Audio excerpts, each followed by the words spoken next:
शिक्षण विभाग। मी प्रशिक्षिका सीमा जाकीर अहमद शेख, पी उत्तर विभाग, राणी सती मार्ग।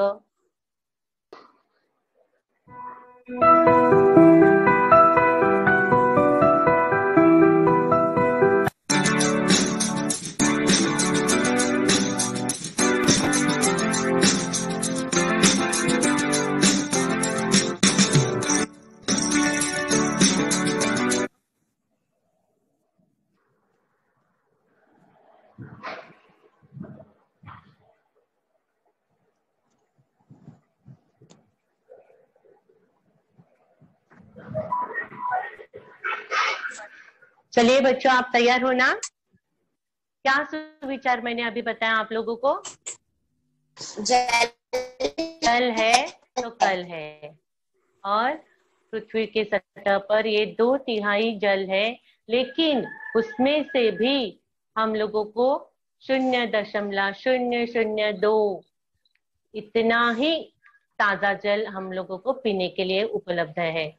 तो अगर पानी नहीं है तो हम जी नहीं सकते, और जी नहीं सकते तो हम हमारा अगला जन्मदिन भी मना नहीं सकते। तो इसीलिए आज का पाठ है हमारा जन्मदिन, और इस जन्मदिन पाठ के जो लेखक है प्रेम स्वरूप श्रीवास्तव।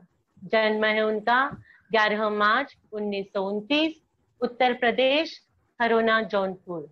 मृत्यु उनकी 31 जुलाई 2016। उनकी रचनाएं हैं विविध बाल कहानियां, बाल नाटक, लेख, रूपक आदि। और उनका परिचय, आप पहले 6 दशकों से साहित्य सृजन से संलग्न है। प्रस्तुत कहानी में पानी के महत्व को बताकर उसकी बचत की ओर ध्यान आकर्षित किया है। हमारा सुविचार तो यही बता रहे हैं ना, जल है तो कल है। चलिए अभी हम आगे देखते हैं। मैं कौन हूं? देखिए बच्चों, अभी यहाँ पर हमें प्रश्न पूछा है, मैं कौन हूं, और यहाँ पर दिया है सूचना, निर्देश, आदेश, अनुरोध, विनती के वाक्य विराम चिन्ह सहित पढ़ो और समझो। अभी ये जो वाक्य है, इन वाक्यों का हमें अर्थ समझना है, और अर्थ समझकर ये जो वाक्य दिए हुए हैं, बगीचे के फूल तोड़ना, फल फूल तोड़ना मना है, जैसे फल सब्जी लेकर घर आओ, चंदा मामा बाल पत्रिका पढ़ो, अपनी कृपा दृष्टि बनाए रखे। बच्चों ने कहा कृपया हमें अंतरिक्ष के बारे में बताएं। देखिए, हर वाक्य में से कुछ भी अर्थ हमें प्रतीक हो रहा है। तो ये जो अर्थ है, अर्थ के आधार पर अभी हम वाक्य के भेद देखेंगे, वाक्य के प्रकार देखेंगे। तो चलो मैं बताती हूँ। अभी पहला प्रकार है वाक्य का सूचनात्मक। वाक्य का पहला प्रकार है सूचनात्मक। तो सूचनात्मक वाक्य क्या है? कि जिसमें से सूचना दी जाती है। जैसे हम बगीचे के जगह जाते हैं, स्कूलों में जाते हैं, या तो बस स्टॉप पे भी जाते हैं, तो वहां पे भी हमें क्या बताया जाता है कि कृपया लाइन में चलिए। बराबर है ना? कभी सुना है ना, देखा है आपने, कृपया लाइन में चलिए। या तो लिखा हुआ रहता है, देखा होगा ना आपने। तो वैसे ही हमें सूचना दी जाती है, बगीचे के फूल तोड़ना मना है, तो ये है सूचना। जैसे फल सब्जी लेकर घर आओ, तो ये जो है, ये हमें मालूम पड़ेगा कि ये निर्देश दिया गया है, ये हमें निर्देश दिया गया है। तो दूसरा है वाक्य का अर्थ, अर्थ के भेद। अर्थ के आधार पर वाक्य जो हमें दूसरा देखना है, वो निर्देश वाक्य। जिस वाक्य से किसी को निर्देश दिया जाता है, जैसे फल सब्जी लेकर घर आओ, किसी को निर्देश दिया जाता है। अभी तीसरा है चंदा मामा बाल पत्रिका पढ़ो। पढ़ो, पढ़ने के लिए कहा गया है। किस बात के लिए कहा गया है? पढ़ने के लिए। रामू अब भी बाजार जाओ, आदेश दिया गया है। अपने इंग्लिश में क्या बोलते हैं? ऑर्डर दिए। क्या मुझे ऑर्डर देते हो? यानी आदेश। तो चंदा मामा बाल पत्रिका पढ़ो, ये है आदेशात्मक वाक्य। अपनी कृपा दृष्टि बनाए रखे। अभी अपनी कृपा दृष्टि बनाए रखे, ये जो वाक्य है ये अनुरोध किया गया है। सामने वाले से जब हम बातें करते हैं तो अनुरोध करते हैं, अनुरोध किया जाता है, उसे कहते हैं अनुरोधात्मक वाक्य। और अभी पांचवा हम वाक्य देखेंगे। बच्चों ने कहा कृपया हमें अंतरिक्ष के बारे में बताइए। विनती की है, रिक्वेस्ट की है, तो इसे कहते हैं विनती वाक्य। वाक्य का प्रकार कौन सा है? विनती वाक्य। तो महोदय मेरा शिक्षा शुल्क माफ कीजिए, मेरी फीस माफ कीजिए, कृपया मेरी फीस माफ कीजिए। जब ये हम बात बोलते हैं तो इसमें विनती रहती है, विनंती रहती है, तो इसे कहते हैं विनती वाक्य। तो अभी आपने ये वाक्य के प्रकार देखे हैं अर्थ के आधार पर। चलिए हम आगे अभी स्क्रीन देखते हैं हमारी। यहाँ देखिए सूचनात्मक वाक्य, जिन वाक्यों में कोई सूचना दी हुई हो तो उसे सूचनात्मक वाक्य कहते हैं। बगीचे के फूल तोड़ना मना है। गांधी जयंती के उपलक्ष्य में 2 अक्टूबर को विद्यालय बंद रहेगा, ये सूचना हुई। अभी अगला वाक्य देखते हैं, निर्देश वाक्य। जिस वाक्य में किसी को निर्देश दिया जाता है, जैसे हम बोलते हैं ना, सलाह दी जाती है कि ऐसे करो वैसे करो, सुबह बगीचे में टहला करो, सुबह में गर्म पानी पिया करो, सब्जियां खाते जाओ, ये जो हम बोलते ये निर्देश दिया जाता है। फल सब्जी घर लेकर आओ, तो ये है निर्देश, ये निर्देशात्मक वाक्य है। अभी हम तीसरा वाक्य का प्रकार देखते हैं। तीसरा वाक्य का प्रकार है आदेशात्मक। जिन वाक्यों में कोई काम करने का आदेश दिया जाता है उन्हें आदेशात्मक वाक्य कहते हैं। रामू अब भी बाजार जाओ, चंदा मामा बाल पत्रिका पढ़ो, ये जो है इसमें आदेश है, आदेशात्मक वाक्य। अभी हम अगला वाक्य देखते हैं। ये वाक्य प्रकार है अनुरोध वाक्य।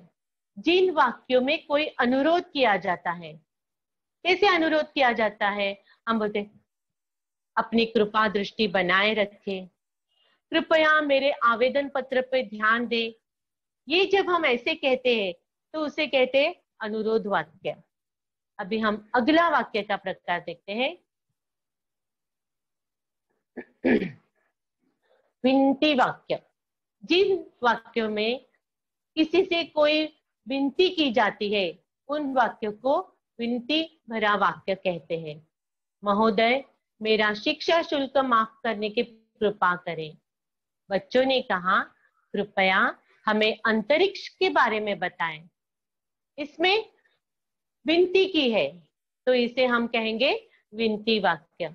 तो अभी हमने जो ये सब वाक्य के प्रकार देखे ये अर्थ के आधार पर थे। तो अभी हम अपने पाठ का प्रकट वाचन करते हैं।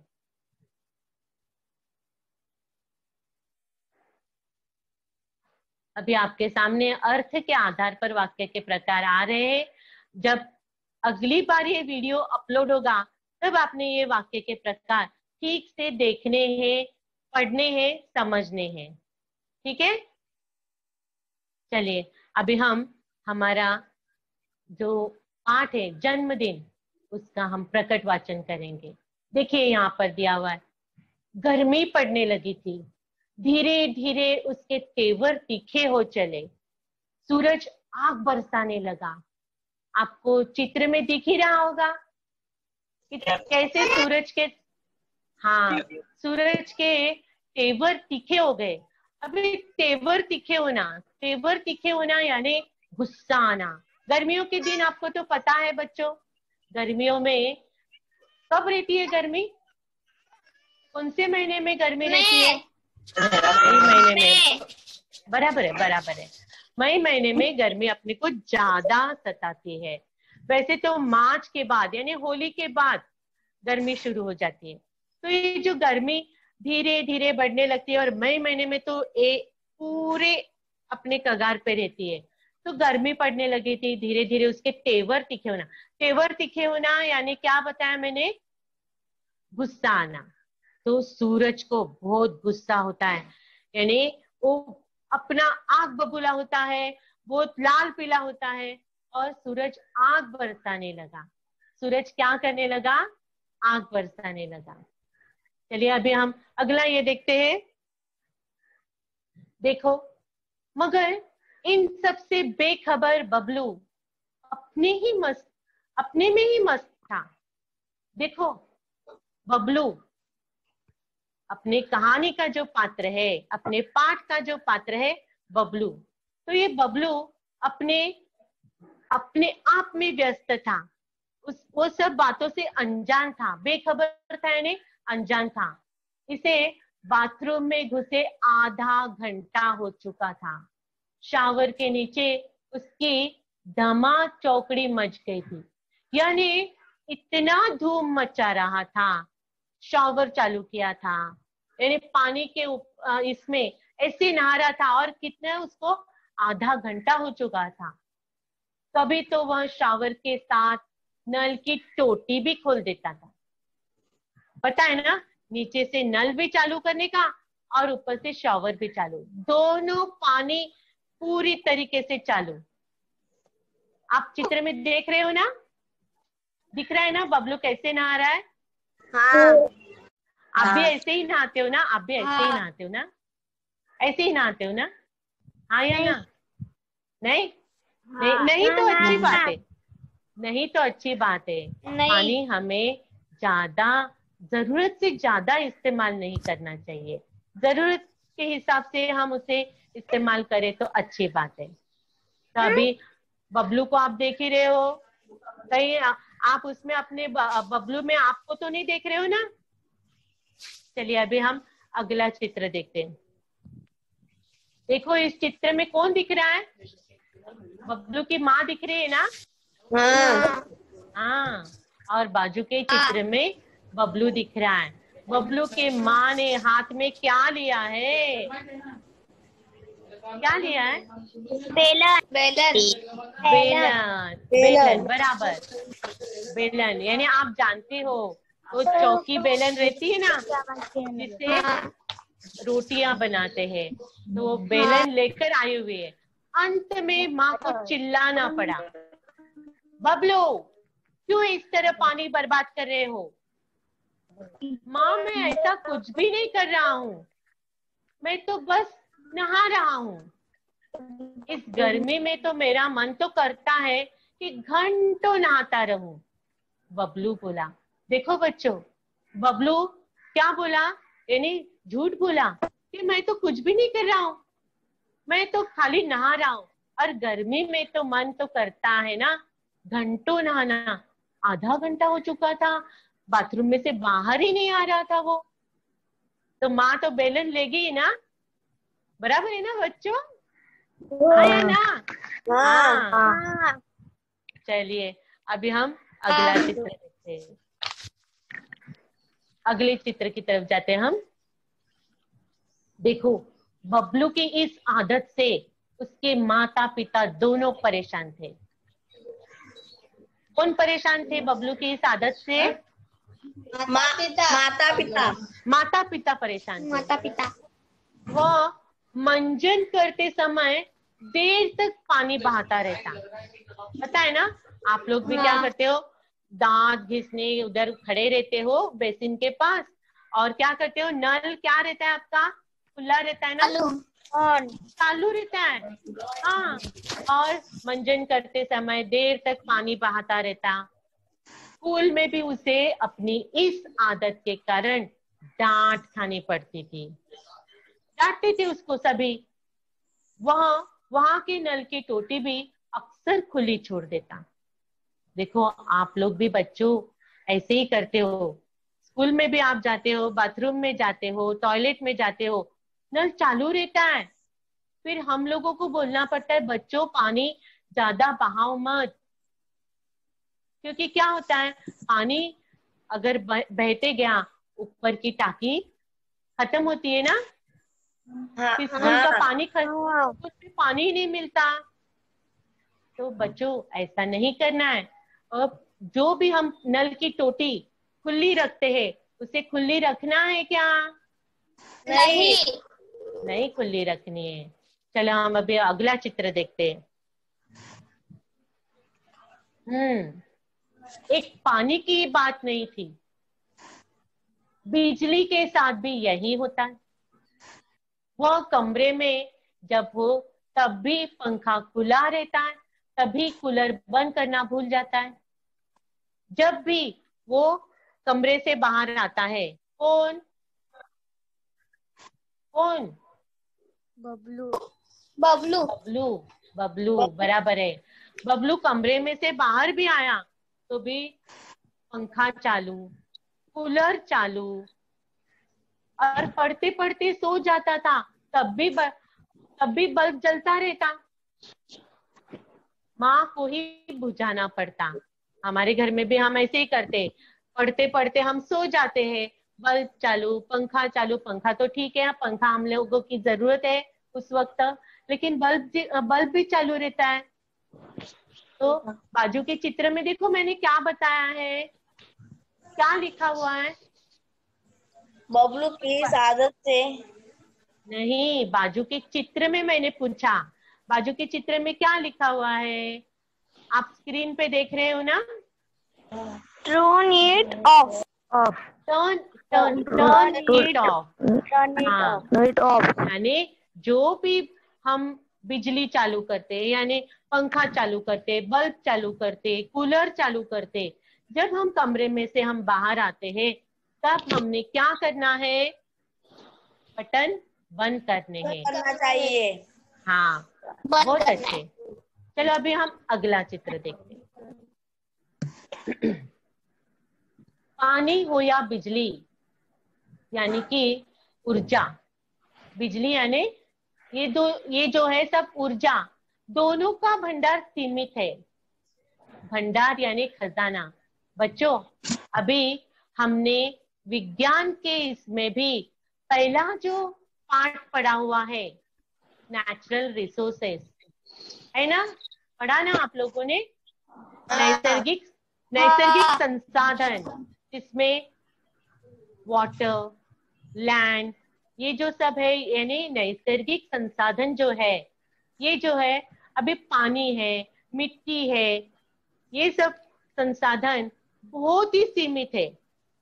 पानी भी हमें जरूरत से ज्यादा नहीं इस्तेमाल करना है। बिजली भी कभी कभी यानी कभी बिजली पवन चक्की जो रहती है उस पे चलती है, या तो फिर पानी के इस पे चलती है। तो ये जो भंडार है, ये खजाना है, ये जो पृथ्वी ने हमें दिया है, लेकिन वो सीमित है, मर्यादित है।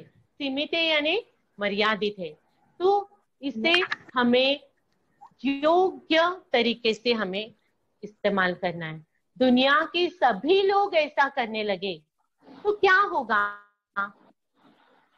सही बात है ना कि पानी और बिजली अगर समझो हमने सब खत्म कर दिया तो चलेगा क्या? समझो कल से या तो अभी से बिजली गई और पानी गया तो हम नहा नहीं सकते, हम पानी पी नहीं सकते, हम हाथ नहीं धो सकते। आजकल तो हाथ धोना बहुत महत्व की बात हो गई है ना? हाथ क्यों धोते रहना चाहिए? हाथ धोना चाहिए या नहीं धोना चाहिए? धोना चाहिए। धोना चाहिए। क्यों धोना चाहिए? अभी अभी तो हमारी सरकार भी हमें कह रही है बार बार हाथ धोते रहिए। क्यों धोते रहिए? क्या वजह है धोते रहने की? अपने पास ना आए इसलिए। हाँ, कीटाणु। ये जो कोरोना जो महामारी है, ये महामारी में हमारे हाथ पे और हमारे शरीर पे ये जो कीटाणु है वो चिपक जाता है। फिर हमारे हाथ से वो हमारे नाक में, हमारे मुंह में, हमारे कान में ऐसे भी चला जाएगा और फिर हमें उससे हानि हो जाएगी, हमारे खुद के शरीर को उसकी हानि हो जाएगी। फिर हम लोगों को पता है सर्दी, खांसी, बुखार, सांस लेने में तकलीफ, इसके लिए जहां भी जाओ हाथ धोते जाओ, हाथ बार बार हाथ धोने हैं। लेकिन इसका मतलब ये नहीं है कि हम लोगों ने इसका जरूरत से ज्यादा इस्तेमाल करना है। तो ये जो है, ये पानी है, बिजली है, इनका जो खजाना है, भंडार है, जैसे मैंने पहले ही बताया, सिर्फ 3 यानी 3%, 3% ही पानी अपने को पीने के लिए उपलब्ध है। तो क्या हम लोगों ने पानी ऐसे इस तरीके से फेंक देना है? नहीं ना। पानी का इस्तेमाल योग्य तरीके से होना चाहिए। तो दुनिया के सभी लोग ऐसे करने लगेंगे तो क्या होगा? नहाना वहाना तो दूर, लोग एक घूंट पानी के लिए तरसेंगे, एक एक घूंट पानी के लिए तरसेंगे। सही बात है ना? एक एक बूंद के लिए भी हम तरसेंगे। तो हमें ऐसे नहीं करना चाहिए। तो हमारी हमारी ये जो कहानी है, हमारा ये पाठ है, इस पाठ का जो पात्र है, मेन हीरो, मुख्य हीरो कौन है? बबलू। तो ये बबलू ऐसे काम कर रहा है जिससे उसके मम्मी पापा, उसके माता पिता, उसके स्कूल के शिक्षक और बाकी के कर्मचारी भी परेशान हैं। स्कूल में भी वो जाता है, पानी चालू रखता है, बिजली चालू रखता है। हम स्कूल में भी देखो, हम जब क्लास में से बाहर आते हैं, हमने हमारी लाइट बंद कर देनी चाहिए। तो ये जो सब है, ये अभी हमारा ये बबलू, उसके बारे में अभी हम अगले पार्ट में देखेंगे। अभी हम लोगों को जो हमने ये प्रकट वाचन किया, तो उसमें हमने जो देखा है कि पढ़ते पढ़ते जो वाक्य थे उसमें कई चिन्ह हमें दिखाई दिए। कभी कभी मैं बोलते बोलते रुक जाती थी। कुछ जैसे अभी बबलू की माँ जब चिल्लाई, तब वो जो चिन्ह थे, उन चिन्हों के बारे में हमें अभी पढ़ना है और देखना है, क्योंकि हमारी भाषा इन्हीं चिन्हों से, जैसे हम जेवर पहनते हैं, जेवरात पहनते हैं, तब कैसे अच्छे लगते हैं, वैसे हमारी भाषा भी इन्हीं विराम चिन्हों से, अलंकारों से वो समृद्ध है। तो इन विराम चिन्हों के बारे में भी आज हम पता करेंगे, जानकारी पाएंगे। तो चलिए अभी ये देखो, मुहावरे है, शब्दार्थ है। हाँ, अभी धमा चौकड़ी मचाना, धूम मचाना। बबलू किस बात की धमा चौकड़ी मचा रहा था? पानी की, धूम पानी में नहा रहा था। पानी। तो हाँ, तेवर तीखे होना। कभी कभी हम किसी को बोलते हैं, अरे बाप रे, इसके तेवर तो तीखे हैं। अभी तेवर तीखे होना, इसका मतलब क्या है? क्या अर्थ होता है? गुस्सा होना। अरे बाप रे, आज तो बड़े तेवर तीखे लग रहे हैं। तो तेवर तीखे होना यानी गुस्सा होना। अभी हमने देखा भंडार, किस बात का भंडार? पढ़ते पढ़ते हमने खजाना। नहीं, मैं वो नहीं पूछ रही हूँ, मैं शब्द का अर्थ नहीं पूछ रही हूँ। मैं आप लोगों से पूछ रही हूँ कि हमने जब प्रकट वाचन किया, तब किन 2 बातों का भंडार सीमित है ऐसा पढ़ा? और पानी। सही बात, बराबर आप लोगों का ध्यान है। बिजली और पानी, इन 2 बातों का भंडार सीमित है। भंडार यानी खजाना। बेखबर, बबलू बेखबर था किन बातों से? कि पानी और बिजली सीमित है, उसका भंडार सीमित है। अनजान था वो। बेखबर यानी अनजान, बेखबर यानी अनजान। चलिए अभी हम अगला ये देखते हैं। प्रश्न पूछिए। प्रश्न आप देख रहे हो बच्चों? हाँ। क्या लिखा है? बबलू के आदत से कौन परेशान थे? हाँ, कौन परेशान थे बबलू के आदत से? बताएंगे आप मुझे? माता पिता। हाँ, माता और कौन परेशान थे? और कौन परेशान थे? सिर्फ माता पिता परेशान थे? शिक्षक। वेरी गुड, बहुत अच्छे। शिक्षक और स्कूल के कर्मचारी, दूसरे कर्मचारी थे, वो भी परेशान थे। बबलू की आदत से माता पिता, स्कूल के शिक्षक और स्कूल के कर्मचारी परेशान थे। अभी यहाँ पर दिया है दूसरा प्रश्न। क्या प्रश्न दिया हुआ है?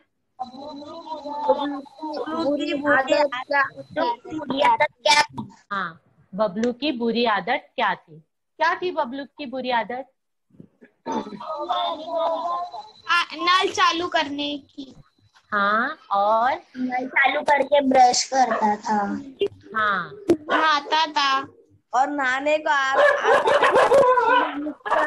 बबलू पानी और बिजली क्या करता भी था? चालू रखता था। हाँ, बिजली भी चालू रखता था। ये सब उसकी बुरी आदतें थी। तो चलिए अभी हम अगला स्क्रीन देखते हैं। क्या लिखा है? विराम चिन्ह। हाँ बच्चों, विराम चिन्ह यानी क्या है? विराम का अर्थ है रुकना, ठहरना। विराम का चिन्ह क्या है? ठहरना या तो रुकना। अभी कभी कभी हम शिक्षक भी आप लोगों को बोलते हो, अरे हो ठीक से पढ़ो, जहां पर चिन्ह है, अगर पूर्ण विराम है तो रुको, कहते हैं ना हम लोग। और आप जब पढ़ते हो तब हम लोग बोलते हैं कि जहां रुकना है वहां रुको, जहां अल्प विराम है वहां थोड़ा सा ये करना है, रुकना है और फिर आगे का वाक्य पढ़ना है। तो ये जो है भाषा के लिखित और मौखिक रूप में बीच बीच में हम कुछ समय के लिए रुकते हैं, इसे विराम कहते हैं। रुकने की क्रिया को स्पष्ट करने के लिए जिन चिन्हों का प्रयोग किया जाता है उन्हें विराम चिन्ह कहते हैं। हिंदी में ये जो हमें यहाँ चिन्ह दिख रहे हैं, अल्प विराम, पूर्ण विराम, प्रश्न सूचक, विस्मय सूचक चिन्ह, योजक चिन्ह, इकरा उद्धरण चिन्ह, दोहरा उद्धरण चिन्ह, निर्देशक चिन्ह, ये सब हमें अभी आज हम इसके बारे में जानकारी लेंगे। तो चलिए पहला चिन्ह हम देखते हैं।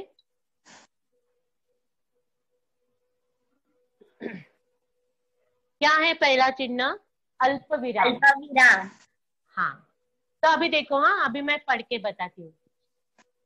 चलो मत रुको। देखो चलो के बाद क्या है? अल्प विराम है, जिसे मराठी में हम कहते हैं स्वल्प विराम। तो चलो मत रुको यानी हमें चलते रहना है। अभी दूसरा वाक्य देखो, चलो मत रुको। देखा मैंने वो जो अल्प विराम है वो दो शब्दों के बाद दिया। पहले मैंने चलो के बाद दिया तो चलो मत रुको, और दूसरे वाक्य में मैंने दिया चलो मत रुको। अर्थ बदल जाता है ना बच्चों, समझ में आया ना? पहले इसमें बताया मत रुको, चलते रहो, और दूसरे इसमें जैसे ही हमारा अल्प विराम बदल गया वैसे ही वाक्य का अर्थ हो गया रुको। अभी दूसरा वाक्य देखो, उसे रोको मत जाने दो। अभी दूसरा वाक्य देखो, उसे रोको मत जाने दो। समझ रहे हो ना मैं क्या बोल रही हूँ आप लोगों को? हाँ। उसे रोको मत जाने दो। और दूसरा वाक्य, उसे रोको मत जाने दो, यानी जैसे अल्प विराम बदल गया वैसे ही वाक्य का अर्थ भी बदल जाता है। समझ में आया? हाँ। हाँ। चलो हम दूसरा चिन्ह देखते हैं, पूर्ण विराम। देखो मैंने क्या लिखा है, पवन एक अच्छा लड़का है, पूर्ण विराम, मैं रुक गई। वह कक्षा छठी में पढ़ता है। दंड, दंड पता है ना, पूर्ण विराम। अभी मराठी में पूर्ण विराम यानी एक डॉट रहता है, टिम्बर रहता है, और हिंदी में जब हम पूर्ण विराम देते हैं तो क्या देते हैं, दंड। इसे क्या कहना है, दंड। दंड। हाँ, तो पवन एक अच्छा लड़का है, हम रुक गए। वह कक्षा छठी में पढ़ता है, रुकना है। जब दंड है तो हमें रुकना है। चलिए अभी हम अगला चिन्ह देखते हैं, प्रश्न सूचक चिन्ह। मराठी में हम क्या कहते हैं, प्रश्न चिन्ह। क्या कहते हैं, प्रश्न चिन्ह। हाँ, हिंदी में भी हम प्रश्न चिन्ह ही बोलते हैं। तो ये देखो प्रश्न चिन्ह आप लोगों को पता है, यानी अभी मैंने आप लोगों को प्रश्न पूछे, बबलू की क्या बुरी आदत थी, बबलू से कौन परेशान थे, मैं कौन हूँ, आप कैसे हो, ये सब प्रश्न है। और चिन्ह, चिन्ह आप लोगों को दिख रहा है कैसे है वो, प्रश्न चिन्ह। हाँ ठीक है। चलिए हम अगला हम विराम चिन्ह देखते हैं, विस्मय सूचक चिन्ह। विस्मय सूचक चिन्ह, अभी ये विस्मय सूचक चिन्ह, हाय अब मैं क्या करूं। जब हाँ हम लोगों को किसी बात का दर्द होता है, दुख होता है, तब हम बोलते अरे रे, अरे बाप रे, तब वो विस्मय, विस्मय सूचक चिन्ह हम वापरते हैं। अभी वो देखो दूसरा है, हमें बहुत आनंद होता है, बहुत खुशी होती है, वाह तुमने तो कर दिखाया। तो ये जो है वाह क्या बात है, ये हम बोलते हैं। उसके बाद हम ये विस्मय सूचक चिन्ह देते हैं। चलिए हम दूसरा चिन्ह देखते हैं, योजक चिन्ह। अभी योजक चिन्ह, अभी ये देखो मैंने शब्द बताए, हंसी खुशी, माता पिता, साथ साथ, दूध रोटी, रोटी बेटी। ये जो शब्द है, इन दो शब्दों का जो संबंध है, ये संबंध बताने के लिए उसके बीच में एक ये जो चिन्ह दिया जाता है, जैसे हम इसको इंग्लिश में बोलेंगे डैश करते हैं हम लोग, छोटा सा, तो वो है वो योजक चिन्ह के उन दोनों का संबंध बताया जाता है। माता पिता, माता पिता ये हमारे माता पिता संबंध है, साथ साथ, ये जो शब्दों का जो संबंध है ये बताने के लिए इस चिन्ह का इस्तेमाल किया जाता है। चलिए अभी हम अगला चिन्ह देखते हैं,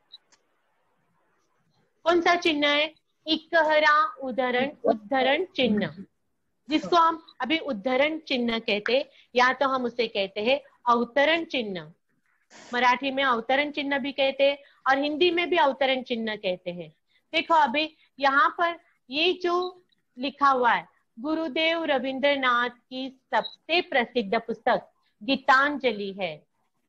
अभी यहाँ पे हम ये पूरा वाक्य भी एक गहरा उद्धरण चिन्ह, यानी देखो गुरुदेव के पहले और जो पूर्ण विराम है उसके बाद में चिन्ह है ना, हाँ। चिन्ह, हाँ। तो ये जो चिन्ह है, अभी अगर हम लोगों को इस वाक्य में गीतांजलि, गुरुदेव रविंद्रनाथ ने कौन सी किताब लिखी, कौन सी प्रसिद्ध पुस्तक लिखी, क्या नाम है उस, वेरी गुड, गीतांजलि, बहुत अच्छे बच्चों। तो गीतांजलि, तो गीतांजलि को अगर हम लोगों को बताना है तो गीतांजलि ये शब्द हम इकहरे उद्धरण चिन्ह में रख देते हैं, गीतांजलि, सिर्फ गीतांजलि।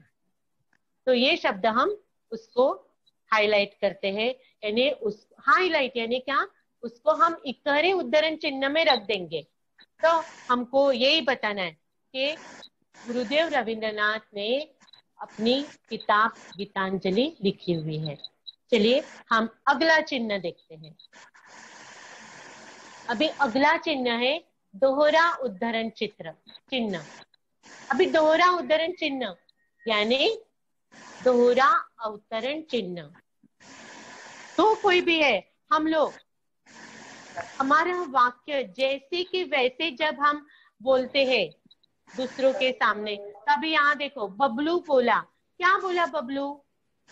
माँ, अब पानी की एक भी बूंद बर्बाद नहीं होगी। क्या बात है माँ, देखो अल्प विराम है बाद में, अब पानी की एक भी बूंद बर्बाद नहीं होगी। और ये कौन बोला है? बबलू बोला है। तो ये जो बबलू ने जो वाक्य बोला वो दोहरे उद्धरण चिन्ह में बताया गया। समझ में आया बच्चों? जो भी हम या तो किताब में भी हम जो पढ़ते हैं तो वो जो किसी के संवाद है जो हम बोलते हैं तो वो उनके जैसे के वैसे हम जब लेते हैं तो वो उद्धरण चिन्ह में बताया जाता है। चलिए हम अगला चिन्ह देखते हैं। अगला चिन्ह है निर्देशक चिन्ह। अभी ये निर्देशक चिन्ह, ये देखिए, लोकमान्य तिलक ने कहा था स्वतंत्रता हमारा जन्म सिद्ध अधिकार है। जब कोई कहता है तो उनके नाम के बाजू में ये चिन्ह बताया जाता है। जो हमने योजक चिन्ह देखा उससे थोड़ा बड़ा निर्देशक चिन्ह। अभी सुभाष चंद्र बोस ने क्या कहा? तुम मुझे खून दो, मैं तुम्हें आजादी दूंगा। लेकिन उसके बाद में वो निर्देशक चिन्ह, यानी ये किसने कहा है? सुभाष चंद्र बोस ने।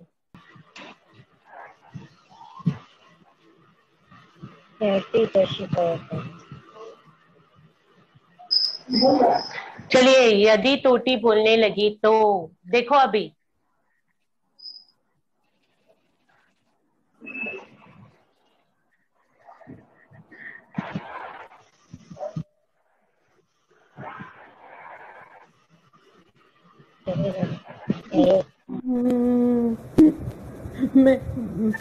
मैं हूँ पानी की टोटी। पानी की टोटी? आप क्यों रो रही हो? हाँ, क्योंकि मुझसे पानी ही नहीं गिर रहा है। मुझसे पानी न गिरने की वजह से मुझ में बहुत दर्द हो रहा है। पानी नहीं गिर रहा है? ऐसे कैसे हो सकता है? हाँ बबलू, पानी नहीं गिर रहा है। पिछले कई दिनों से पानी बंद हो गया है। पानी की एक एक बूंद के लिए तरस रही हूँ। आजकल सभी जगह पानी बेशुमार खर्च होता है। पानी का महत्व ही नहीं जानते। और सबसे बड़ी बात तो बड़े बच्चे मुझे चालू तो करते हैं और बंद करते ही नहीं। दांत घिसते हैं, पानी चालू। नहाते हुए पानी का नल और शावर दोनों बहते रहते हैं। नहाने के लिए तो 2-4 बाल्टियां। अरे बाप रे! टॉयलेट में नल खुला, परिणाम स्वरूप पानी ही खत्म हो जाता है। हाँ, यह तो बात सच है। बबलू, मुझे यह भी पता है कि तुम भी पानी जरूरत से ज्यादा इस्तेमाल करते हो। लेकिन यह तो मैं अपने घर में करता हूँ। मैं तो घर का ही पानी इस्तेमाल करता हूँ और गर्मी में तो मन बनता है ना। सभी बच्चे ऐसे ही सोचते हैं। हम सभी ऐसी लापरवाही करेंगे और व्यर्थ पानी खर्च करेंगे तो पर्यावरण चक्र तो प्रभावित होगा ही ना। पानी की समस्या तो बढ़ेगी ही ना। हाँ, मुझसे गलती हुई। पानी की बचत आज की कीमत और कल का खुशहाल भविष्य। पानी की एक एक बूंद कीमती है, हमें इसका सम्मान करना चाहिए। अच्छा, तभी आज का सुविचार है, जल है तो कल है। चलो, देर आए दुरुस्त आए। हम सबका एक ही सपना, पानी की हर बूंद को है बचाना। हम सबका एक ही सपना, पानी की हर बूंद को है बचाना। हम सबका एक ही सपना, पानी की हर बूंद को है बचाना।